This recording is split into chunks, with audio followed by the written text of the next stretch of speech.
bugün bizning boshqara turgan ishimiz ol 30 yillab mana şuşa vakıf fondu bilan galimlarning, Tatarstan galimlarining birgalab olib borgan ishining yumg'og'i, bir yumg'oqlov etabi deb aytar edim men. Mana bu originallarning Tatarstonga qaytuvi, Tatar xalqına topshiriluvi ol endi butunlay o'zga darajada qabul etilirga tegish deb sanayman men. Chunki ko'chirmalar bilangina ishlash ol bir narsa. G'oyaz Ishoqiyning tüp original o'z qo'li bilan yozgan materiallari Tatarstonga qaytu, ol endi Ishoqiyning ko'nglining bir ulushi Tatarstonga, Tatar xalqına qaytib yetuv deb qararga mumkindir. Ayaz Ishoqiyning yazdığı defterlerdeki sayfa sayısı 5160'tır.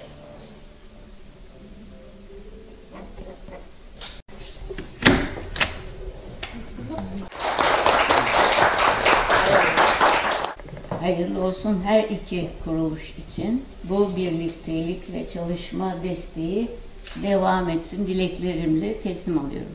Men hozir o'zimga taqdimim bor. Bu deb so'rash, buni millatga ko'rsatilgan kerak. Bu 42 kundalik orasida nersagina yo'qdir. Shunga ko'ra u menda yotmasin edi. Tezroq ishlab, xalqqa mana 11 tomning davomi chiqsin edi. Ikkinchi taqdimim kelasi yilga G'oyaz Ishoqiy bo'lagin Tulay xonimga taqdim etarga deb men taqdim bilan chiqasaqman idarada. Ben Tatar milletinin ona olan sevgisini, aşkını duydum. O başka yerde yaşayamazdı. Çünkü ülkesine hasret gitti. Hiç yaşayamadı burada. Davasını kimseyle paylaşamadı.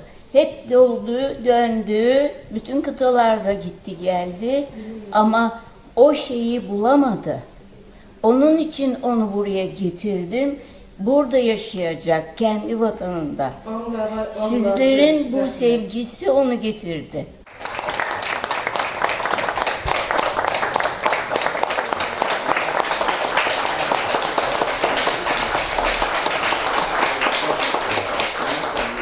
Defterler tercüme edilip, yazılıp basılınca birlikte olmak üzere. Biz onun gerçek fikirlerine sahiptik. Bir gün gelip ona hak verileceğini biliyorduk ve onun içinde sakladık bize kalan her şeyi. Buradaki halkın Ayaz Ishoqi'ye hasretini gördüm, güvendim. Onun için de getirdim. Bu kadar özenli bir insanın, ülkesine bağlı bir insanın bıraktıklarının o ülkede bilinmesi gerektiğine önce inandım. O inançla da bu çalışmaları başlattı. Bir insanın vatanından istemeyerek ayrı kalması kadar acı bir şey yoktur. Çok ağır bir şeydir.